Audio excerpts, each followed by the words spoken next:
Welcome to Literally My Life, My Guide to Girlhood, the podcast where we have honest, unfiltered conversations about success, self-growth, and navigating the complexities of life as a young woman. I'm your host, Alexandra Lamine, journalist, model, influencer, talk show host, and storyteller. I created this podcast to be the guide I wish I had. One that speaks to the highs, the lows, and everything in between. Here we break down real-life challenges from self-sabotage and ambition to relationships and mental health, all while embracing the journey of becoming our best selves. My goal is to empower and inspire you through my own experiences, the story of others, and the lessons we're all still learning. So whether you're here for advice, motivation, or just a space where you feel seen, welcome. And let's get into it. Hello, and welcome back to the podcast, Literally My Life, My Guide to Girlhood. I am so super excited to be back. I hope the mic is not super glitching on me because it's on my lap, but I am so super excited to be back. I took a little 2-week break off, which is insane, but the issue is when we took our 6-week break before we got renewed, I just got so, in the habit of not doing the podcast every week that I just kind of messed up with it. But I'm sorry. And that's a big thing for me this year.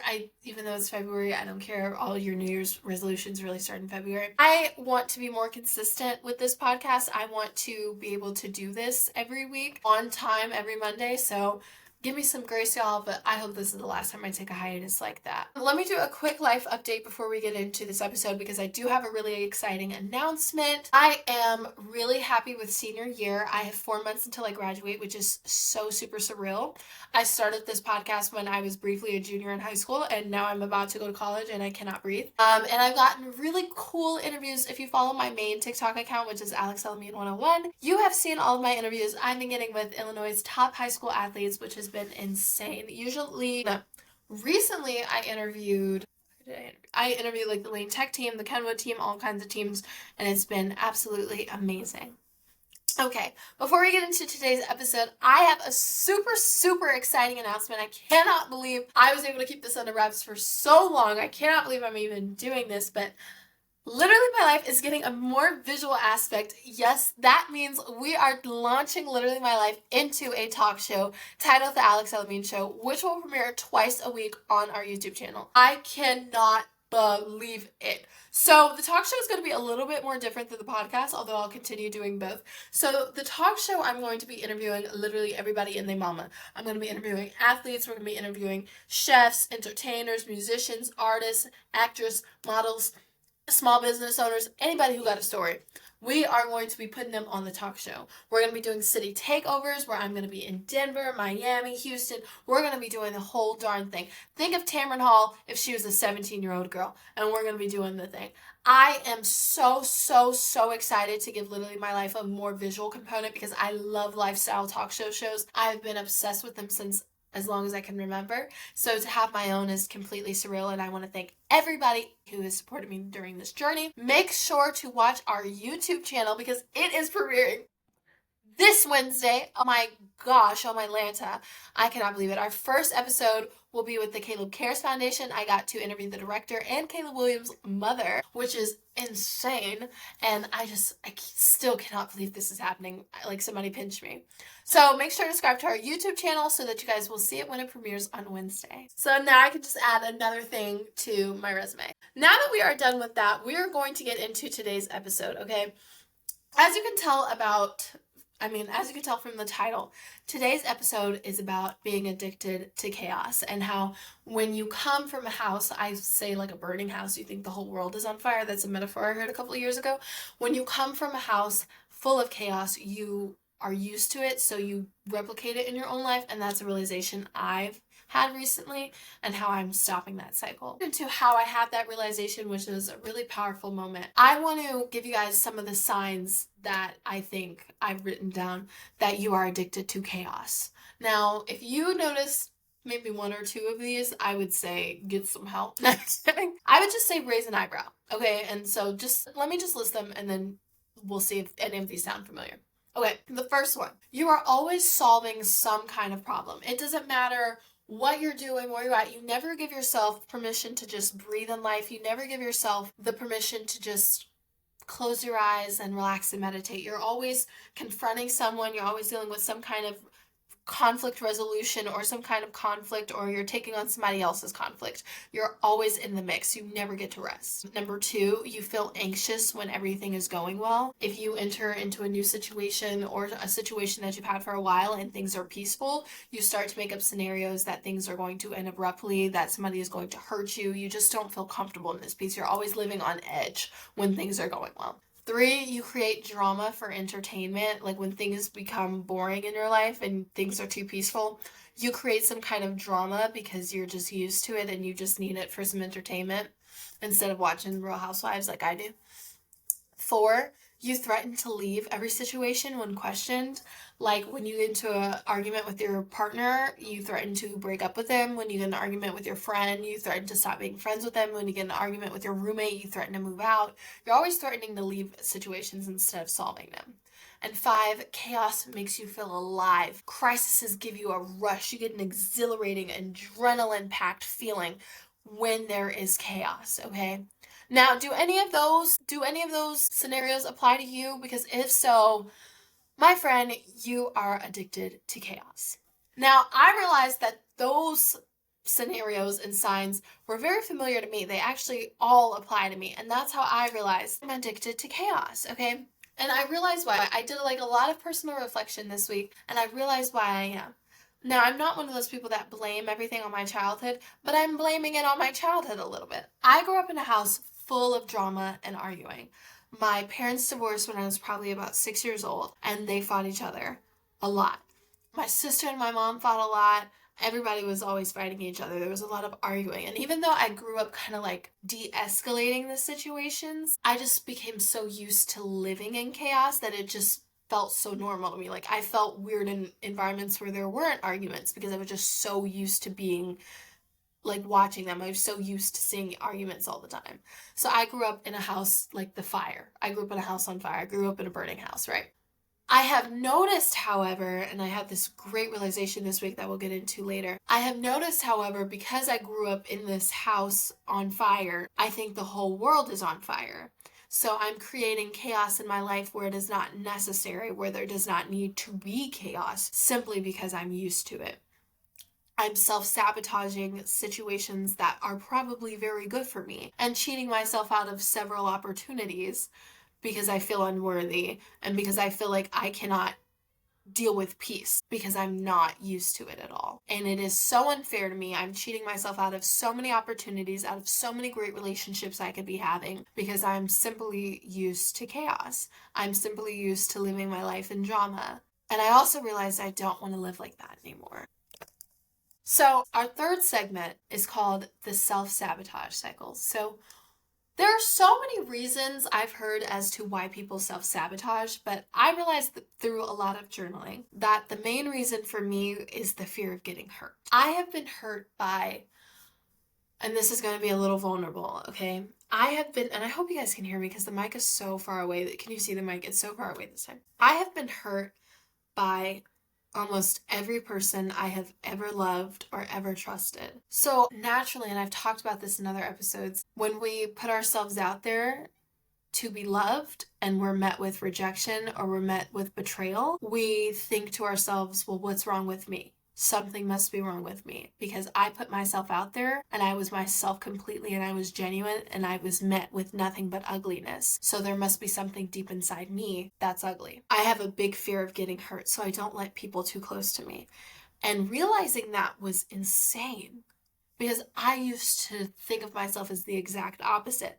I grew up watching a lot of shows like Grey's Anatomy, and a lot of characters on there I noticed in their personal storylines that would self-sabotage. And I would literally yell at them from across the screen, like, like Meredith in the earlier seasons or Owen Hunt in every season. I would be like, why are you doing that? Like, why are you cheating on your wife? Why are you not letting Derek love you? Why are you doing all this stuff? Why are you self-sabotaging? Why are you cheating yourself out of a situation that could be so great for you? I used to literally yell at these two characters across the screen until I realized I was actually them. I'm actually them. I'm actually her. So, and that's so insane to me because I used to judge people who self-sabotage. But that's me. I kind of have, and this is kind of hard to admit, but I may or may not have I may or may not have a bit of a victim complex. Like, I have an issue kind of holding myself accountable. I have an issue saying, well, here's where I went wrong in this situation, and here's what I could have done better. I usually just look at the ugliness of the other person. I can take accountability. I can say I was wrong. I can apologize. I can mean it. Like, I'm not a sociopath that does not think I do anything wrong. That's not the case. I just have a issue identifying where I go wrong and then approving that behavior afterward, which is a human thing to do. But I notice that it needs to change if I want a chance at any kind of successful or happy relationship at all in life. Anyway, back to my original train of thought. I have this big fear of getting hurt because everyone I've ever really loved or trusted in any kind of capacity has hurt me. And I just don't know how to let people in. No.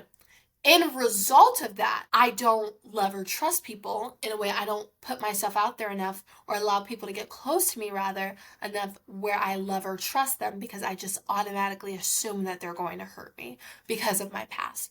I'm letting my past in a way dictate my future in a way it doesn't have to. And I've realized that I'm letting these opportunities that are perfect out of me, I'm cheating myself out of them out of fear. I could probably be in a healthy relationship by now. Not that I'm like really focused on it, but I might be able to be in a healthy relationship. I might have a bigger friend group. I might have other opportunities within my career or my family or my life in general if I did not have this fear. It's so weird because I've had a weird season where God has kind of like revealed to me how my childhood has been ruling my adult life. People who think that their childhoods do not affect them as an adult are very foolish people because my childhood has been ruling mine for a while and I am going to stop letting it because my childhood was many, many years ago and I want to live my adulthood peacefully. Held myself back in a way without even noticing. I have held myself back in several situations, and the first time I ever noticed it, we'll talk about it in a couple of minutes, but one of the first situations where I ever noticed it was where I met someone who could have possibly been, a suitor for Alex, for me, and I just would not let this guy close to me. I would not let myself put my guard down. I would not be emotionally vulnerable with this guy. I would not spend enough time with this guy. I would not get close enough to this guy to the point where I fell in love with him, where I trusted him with my secrets, where I would hang out with him all the time and become his best friend. I could not get to that point with that guy because I just had this inkling that he was going to hurt me. And I'm a teenage girl. Of course I'm going to daydream. Of course I'm going to make up scenarios, but all of my scenarios ended up in catastrophe. I'm one of those people that I'm always thinking worst case scenario. And I did not realize that I'm always in fight or flight mode because of my past. And I'm sorry, my mom is coughing. She's gone through a lot. Our whole family has gotten sick this week, but that's okay. Pray for us, pray for our healing. I'm always in this fight or flight mode. I have these scenarios where it's like, okay, I'll get married for like a couple of years, but then my husband's going to cheat on me and dump me, and I'm going to get divorced. I genuinely think about that all the time. There's no scenario for me where it's like, okay, I get married and I have the happy ending and everything works out for me and I'm married for the rest of my life. That's not a scenario for me. I don't think of it like that. I don't think of it long term a peaceful solution. I just can't imagine that because I'm just so not used to peace because of my childhood. There was so much chaos in my household as a kid, and there still is, to the point where peace just feels so unfamiliar to me. And I noticed that every time I got close to peace, every time I got close to the relationship, I got close to the friendship, I got close to the things that I had been praying for, I made an issue out of nothing. I self-sabotaged so that there would be that chaos, making that person run away from me unknowingly, like subconsciously. I wasn't even knowing what I was doing, but I would pick arguments, I would pick fights, I would fall back into old behaviors, I would fall back into old patterns just to, sorry, I gotta get my tissue, guys, I told you guys we were sick, just to create chaos again, because that's what I was used to. And I didn't realize I was cheating myself for so long. Maybe I could have more than I have now had I stop self-sabotaging, had I recognized what I was doing sooner and then stop the behavior. It wasn't until now, this week, I'm almost 18 years old, I'm 18 years old in 2 months, that I realized I've been self-sabotaging myself my entire life and I did not realize. And I've been cheating myself from opportunities that could have been great for me because I have a big fear of people hurting me. I have this issue with imposter syndrome because I realized the root of it. I realized the root of it now through a lot of journaling and a lot of prayer and a lot of therapy. The root of it is the fact that I just don't feel worthy of true love. I don't feel worthy of peace. And it's so weird because I preach on here all the time about how confident I am and how high like my self-esteem is and how worthy I feel. And all of those things are true. But it also feels like deep down I am really insecure about a lot of things because I cannot tell you how many people have made me feel less than. And these haven't just been like strangers off the streets. This has been my immediate family. This has been friends I've known and loved for years. It has been people I have fallen in love with. It has been so many people that have told me that I was less than. So naturally, I've started to believe it. And when I expected things out of people, like happiness or I don't know, just contentness with whatever the relationship I wanted it to be. And it's gone so south. I've just noticed every time my self esteem has kind of taken a plop. And I just have this imposter syndrome. Like, ever since I was a little kid, I wanted to be like that girl that you see in the movies, like the Gabby from High School Musical. Like, everybody likes her. She's super sweet, super smart, like the cheerleader, whatever. And I've turned out to be the exact opposite of that. And because I'm nothing like the person that I've like idolized in my head or the person that I want to be in my head, I just feel so unworthy of any genuineness I could get in my real life. And so I feel that everything that we do, every compulsive behavior we have, whether it's creating chaos, whether it's compulsive spending, whether it's overeating, whether it's porn addiction or smoking cigarettes or whatever it could be, I feel that those are all secondary behaviors to a primary emotion. I feel that everything, if we solve the emotional root to those addictions and those behaviors, then we would have a lot easier time stopping the behaviors within itself. And I feel that the emotional root behind my behavior, which is creating chaos and entertaining a lot of drama and stuff and negativity, is the fact that when I'm used to it, and I'm used to it because I'm not used to peace because I feel like I'm unworthy of peace. If I were to sit down and actually look in the mirror and do some reflecting and really build my self-esteem again, and realize that I'm not the reflection of the stuff that's happened to me in the past and that I'm actually worthy and that the stuff that happened wasn't my fault, I feel like I would have a lot easier time not creating chaos. Chaos just feels so familiar to me because like I said, I grew up in it.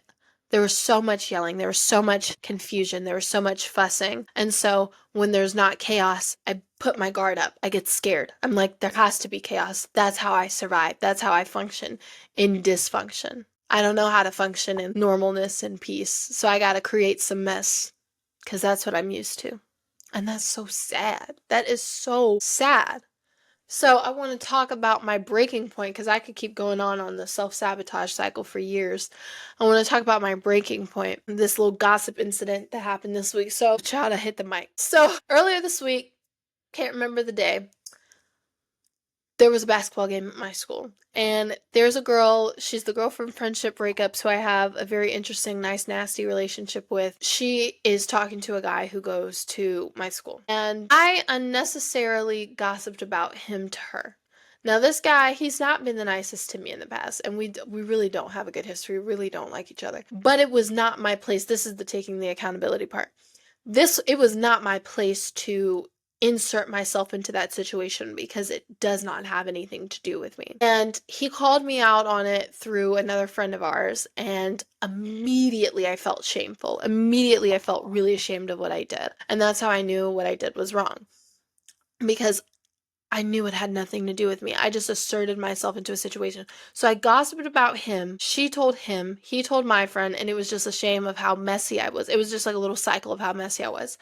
And I think that was such an eye-opener to me because I realized I was addicted to chaos. I just realized it right then and there. It was such an eye-opener. I started journaling about the situation, and I wish I had my diary in the studio right now, but it's God knows wherever right now. Oh my God, I keep hitting the mic. The audio is going to come out so bad. I'm so sorry, guys. Please forgive me. I kept journaling and just kept writing and writing. You ever journal and you just like can't stop writing? I just kept writing and writing, and I realized I was like, wow, I just had to create some messiness because my life's been a little peaceful these past 2 days and I need some messiness. I can't function in peace. It has to be some chaos. So I'm going to insert myself into a situation that has nothing to do with me. I've never talked to this guy romantically. I've never liked him romantically. I've never, so it's no reason for me to insert myself in that situation, but I did anyway. I'm not really friends with this girl, but I still inserted myself in this situation and it was wrong of me. I took accountability for it. I didn't apologize to the guy, but I apologized to the girl and I apologized to both of them through a text message. And I just told her how I felt really bad about it and how I just inserted myself. It came from a genuine place, but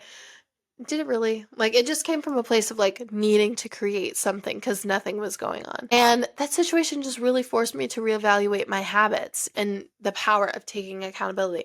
I felt so bad about, and I'm sorry, she's still coughing. I'm telling you guys, we have been through a lot this week. I just realized, I was like, I just put myself in this situation for no reason. And I do this a lot in my life, and I've done this in so many situations before. It caused me to kind of like reflect on a lot of drama that I've had in high school because I've complained about that on here before. And I feel like in every podcast episode we've had, I've been the victim of it. Like I said, that victim complex, and I'm here to finally take accountability and be like, I'm a part of that problem. I have been a part of that problem before. It has not just been everyone else and their mother. It has also been me playing a part of that. I don't want that, however, to continue. I don't want that to happen in my college years. I don't want that to happen in my adult life. I want things for myself. I want to get married. I want to have children. I want to get married for the rest of my life. I want to have the career. I want to have kids. And although that stuff seems so far away, I know that if I continue to self-sabotage, I know if I continue to let my imposter syndrome and my childhood and my doubts and my insecurity rule me, I'm never going to get those things. For so long, my insecurity kept me away from God. Like, I had this issue with shame. I've struggled with shame since I was a very young kid, since I was like, I don't know, probably like 10. I've always struggled with shame. And when I would mess up, and I still do this to this day, when I would mess up, I would not run to God, but I would run from God, right? Like Jonah. Like I would run from, you know how Jonah tried to run from God, and God was like, babe, I'm right here. I see everything you're doing. You're on the boat. I see you on the boat. You're in the whale. I see you in the whale. Like, it was so bad. But I would do that. I would be like, why does God want to hear my prayers when I just repented to him about doing this thing and then I went and turned around and did it again? Why would he want to hear my prayers? And I would just keep that shame in my heart and stop praying. And I would literally meet people and they would ask me like, oh, are you religious? Do you pray or whatever? And I'd be like, no, God's great. He's a great person. I'm not. I'm awful. And I just don't want to subject myself to a relationship. I don't want to subject God to a relationship with me because I know he's so amazing and so pure-hearted and I'm just a mess and I just don't deserve a relationship with God. And I blocked myself from so many blessings. I blocked myself from developing a true and meaningful relationship with God. And I still feel that I do that to this day because I still struggle with so much shame and so much doubt. Like I'm not worthy of it. I'm not worthy of the relationship with God. I'm not worthy of a true, meaningful relationship with a guy. I'm not worthy of a true and meaningful friendship. I'm not worthy of the career. I just struggle with that doubt so much. So I just sabotage it every time it comes close to me. But I'm not going to do that anymore. I decided that. Once I realized everything I was doing and we just had this amazing talk and I was so vulnerable on here, I realized I don't want to do that anymore. I just mentioned how I'm going to college soon and I don't want this chaos to cross over to my college years. All of that stuff that happened in high school and stuff, I don't want any of that to happen in college. I want to go to college and have fun. I want people to like me in college. I don't want to have a bad reputation in college. That's the whole reason why I'm moving like 5 states away. I want to have fun. I don't want this to be an issue anymore. Okay, so for our fifth segment, we're going to be stopping the cycle and how I am stopping chaos by blocking people in real life. So, the first step that I have taken to break free from the chains of chaos has been to recognize the behavior. That is a big part. Once I recognize, there's no way you're going to be able to break free from this chain without recognizing that it has a hold on you. And once I recognized this behavior, I was able to evaluate it in my life, evaluate the situations that I've allowed it to take control over, and then learn how to make that change from. So if you go back to the beginning of this podcast episode and go to those signs and see if any of those apply to you. And if they do, then you need to look in the mirror and say, oh, well, my name is Delia and I'm addicted to chaos. Delia is a very random name, but it might be a Delia listening. And if you are listening, Delia, you're addicted to chaos. Or maybe not. I don't know.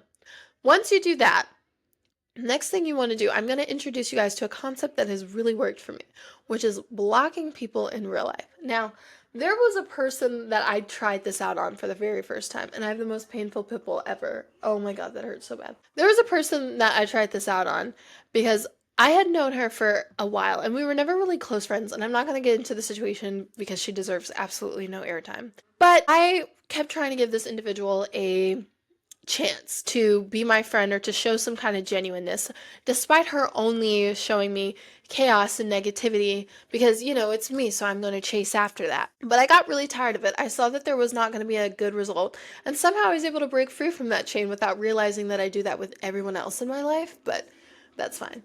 And I decided I was going to block her in real life. I see her almost every day, but I decided I'm going to block her. How did I do that?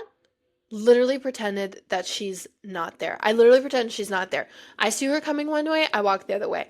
If I see her, I do not make eye contact with her. I do not engage with her. I do not even look her in the eye. I do not deal with this lady on any kind of level. Somebody brings her up in a conversation, I ask them to change the topic. She gets no more airtime from me. One of my favorite Nene Leakes quotes are from a reunion. She was like, you get nothing else from me today. Goodbye. I say that all the time. Like, you get nothing else from me anymore. Like, if you want to continue to cause me some kind of negativity and chaos, we're not bringing chaos into 2025, babe. We are not doing it anymore. So, you get nothing else from me today. Goodbye. Don't make me call Portia. That's what I did. I literally cut her out of my life completely. And I have had the easiest time forgiving and forgetting about that girl. She at one point caused me some emotional distress and a lot of emotional turmoil. And I'm able to move past that. And the only way I was able to do that is to just completely block her out of my life despite seeing her every day. I give her no energy. And I'm going to start doing that with every person in my life who has a negative spirit, who has negativity surrounding them, who has had something negative to say about me in the past or is saying it about me now. I'm going to block them in real life. I'm going to have to block a lot of people because I have a really bad reputation. But I'm just going to do it because I don't have the time or the energy to entertain the chaos anymore, to entertain the negativity anymore. You don't like Alex Elamine? Fine. Alex Elamine is going to ghost you in real life. Alex Elamine will say deuces. Go call Portia about it. Talk to God about it. Don't talk to me. Another thing I'm going to be doing is not engaging in gossip. The power of life and death is literally in the tongue. And that verse is so powerful. And then I just didn't realize the meaning of it until now, but it is so true. The power of life and death is within my tongue, and I'm going to start speaking positively over all situations in my life. And I hit the mic again. I'm so sorry. I'm going to start speaking positively over all situations in my life. And any negative speaking over my life, she is still coughing. Any negative talk over my life, I'm just not going to allow it or entertain it. You want to gossip? Go to the next table. We're not going to gossip anymore. I am only going to be talking about God, the things I'm learning, myself, and things that have to do with me. I'm not going to be talking about other people anymore. I'm not going to be messy anymore. I cannot engage in the gossip anymore. I'm too old for it. And I have a lot to do. I'm constantly working on self-improvement. I am in addiction treatment. I have the podcast. I have social media. I have a lot to do. I have a new talk show that's coming out on Wednesday. I have a lot to do. I don't have time to gossip anymore. And I'm just not. And the third thing I'm doing is I'm not giving any energy to drama. She keeps copying. I'm like, girl, I'm not giving any energy to drama. You want to talk about me, you want to say something about me, talk to God about it. I don't care anymore. And I said that last episode, but I still was kind of like a little bothered by it. But this is like the foolproof solution. Blocking people in real life. You are blocked. Setting boundaries has already changed my peace and my mindset. And we see that in the example that I provided about that girl. She does not bother me at all. And that girl used to get under my skin. That girl hurt me so bad. But I was able to block her from my mind, despite having to see her almost every day. I've been able to forgive her. I've been able to forget about everything she's done. I've just been able to move on. Now, am I still a little upset about it? Yes, but I've healed more from that situation now than all the time I did when I was acknowledging her presence. So that's what I'm going to do with everybody in my life who gives me negative energy. Okay? Okay, so now we're going to transition to and I'm sorry if I sound a little monotone. It is 10 o'clock here. I know you're probably like, why are you always recording so late? I had recorded this episode earlier, but the audio messed up, so I'm re-recording. But that's okay. I love you guys so much. I'm so dedicated to being here. So let's get into this Ask Alex. We picked out 8 questions. These are not my first time seeing these questions because I told you I previously recorded this episode, but I really liked them. I cannot wait to do them again. So let's get into it. Okay, number 1.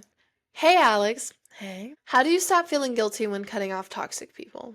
This is a really good question. So, you need to realize that you can only have room in your life for what serves you. And you don't need things in your life that aren't serving you. I'll give a really good example. My hair. You're all like, whoa, what is that? I promise it makes sense. Okay. So, if you're a day one OG, and if you're not, you should go watch some of our old episodes. I had pretty long hair. I had really long hair.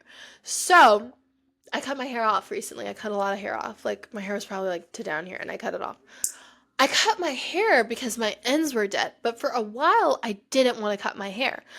Mostly because it cost an extra $15 when I got my hair shampooed, and I just didn't feel like paying it. So I walked around with dead ends for like a while, and my hair was brittle, my hair was dry, my hair was unhealthy because I just would not cut off these dead ends. And then one day I was getting my hair blow dried, and this really nice guy was like, girl, I can't look at your ends anymore, and he just trimmed them off for me and didn't even charge me. And that was the pushing point for me. And now I've cut my dead ends off, and my hair, here, I'll show you guys. My hair is the healthiest it has probably ever been. I kid you not. My natural curls are popping. Y'all saw them in the last episode. My hair looks great. My hair wouldn't look this great had I not cut off those dead ends. I only have time in my life. Those dead ends are an analogy for toxic people, and my hair is an analogy for you. You only need things that serve you. Your dead ends are holding you back from growing.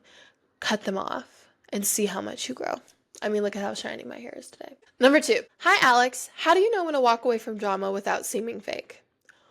Well, let me tell you this. Anybody who calls you fake for walking away from drama, you do not need to be around them. Let's start with that. Let's start with that one. How do you know when to walk away from drama? When it starts. Who wants to be in drama anymore? I just feel like I've so outgrown it. I love a good gossip. I love being a little nosy. I mean, I'm a journalist. I like to hear all the details. But we're just too old for it. We're really too old for it. I'm too old to be arguing with Mary Sue and Bobby Joe over Mary Sue.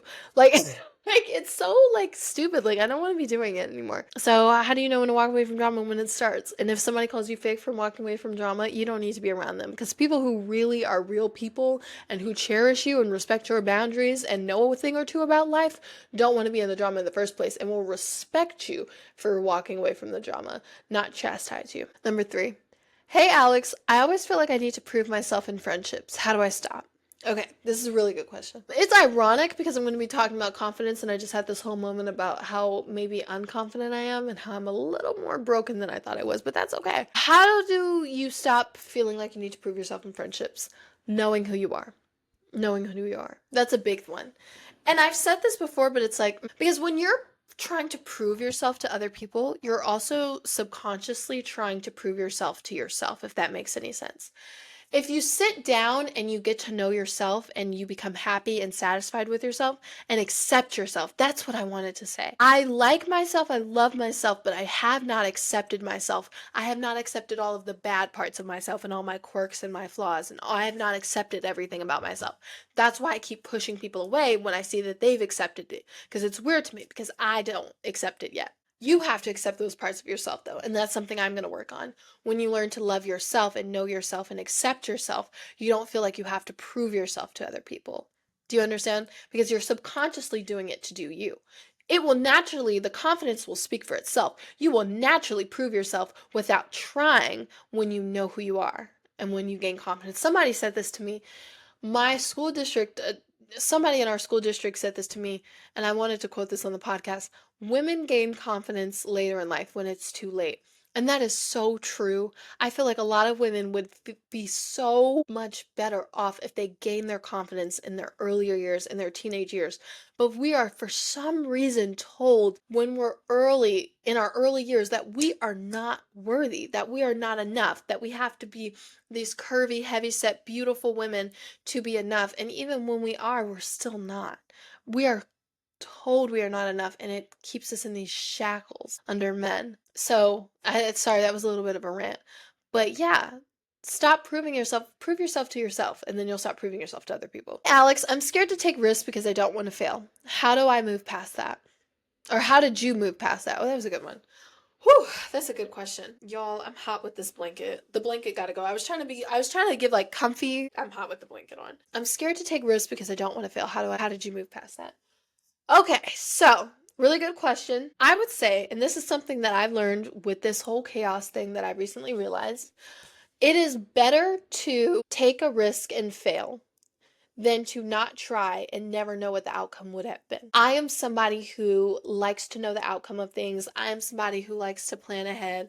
I am somebody who likes to know what's going to happen, when it's going to happen, how it's going to happen, why it's going to happen. I like to know everything. But one thing I've learned while I was getting closer with God and on my journey with God is that God's plan is great. And half of the reason why it's great is because I don't know it. I don't know what's going to happen. I don't know God's will for my life. All I can do is pray that He reveals it and pray that I'm obedient. Okay? That's all I can do. I would not have succeeded at all or accomplished anything that was in His will for me had I not taken risk. I took a risk by starting this podcast. I was scared to take it because I was scared of being made fun of. Yeah, I got made fun of a little bit, but it's grown into something so much bigger than I ever thought it could have been. And that's insane. And I would have never known how big this could have been had I not taken the risk. So, like I said, it is better to take the risk and fail than to have never taken it and not known. Okay. Really good question. Hey Alex, I struggle with feeling bored when life is peaceful. How do I break that? Okay, we're going to replace our priorities. We're going to replace the thing that we are chasing. We're going to replace chaos as the thing that we are chasing and replace it with peace. Peace is going to be the thing that we're going to chase. How are we going to chase peace? Through prayer, through basically replacing all of the messy habits we have in our life. So we're going to replace the gossiping and staying in drama and hanging around with messy people. Sorry if I'm stumbling, y'all, I'm tired. We are going to replace that with journaling, with praying, with therapy, with hanging around godly people, with seeking godly counsel, with all of those things. We're just going to make peace the end goal. Now, you might feel a little bored at first, but then you have to realize that you're no longer in survival mode and you get to give your body a break. You get to give your body the chance to get out of fight or flight mode, to just sit at the beach and close your eyes and feel the sand. You don't have to fight anymore. That's the end goal. Start working towards that. Hi, Alex. Hi. What's one thing you wish you could tell your younger self about self-sabotage? That's a really good one. One, I wish I could tell myself what self-sabotage was and that I was doing it. That's the biggest thing. And once I did that, I would tell myself to just stop doing it.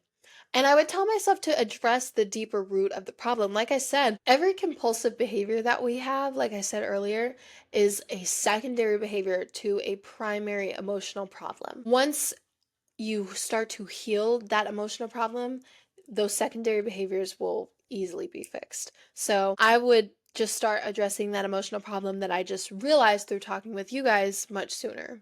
And then I feel like this chaos and self-sabotaging thing would have probably gone away. Hey Alex, what are your go-to methods for setting boundaries? Now, if it's with somebody that I have to be around, like an immediate family member or something, I just state the boundary out loud and then I reinforce the boundary and practice the boundary. But if it's for somebody that I have a relationship with that is not really worth salvaging, like we were friends and you weren't a good friend and we were never really friends at all, you're just going to get blocked in real life. There's no boundaries. You're just getting blocked in real life. There's no second chance. We're not doing all that anymore. Forgive, forget, and let go. Amen. Last one. Hi, Alex. Do you ever feel like you'll fall back into old patterns? How do you stop yourself? The first time I recorded this, I cried to this question. This is the best question I've ever gotten. I always feel like I'll fall back into old patterns. I'm an addict, and as an addict, your biggest fear sometimes is relapsing and going back into that place that you were in, right? It's hard to talk about. I just pray all the time that God gives me the strength and the willpower to not run from him if I feel like I'm going to fall back into old patterns, but to run to him. Because like I said, I've struggled with shame in my relationship with God for a very, very long time, and shame has really kept me distant from God.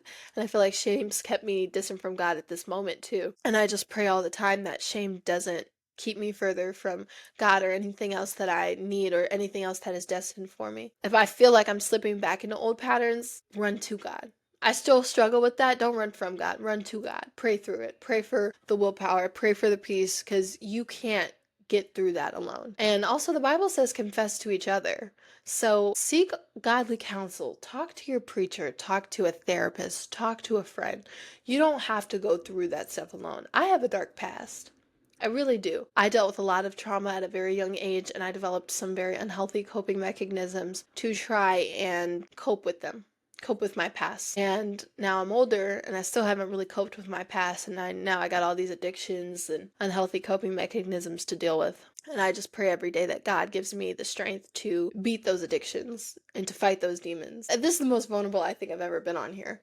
So I'm praying for the person who submitted this question. I ask that you pray for me so that I don't fall back into my old patterns and I don't become that person that I was, because I hated that girl. I don't ever want to be her again. I don't ever want to go back to that again. Love those questions. Make sure to submit your Ask Alex questions. The link is in our episode description below.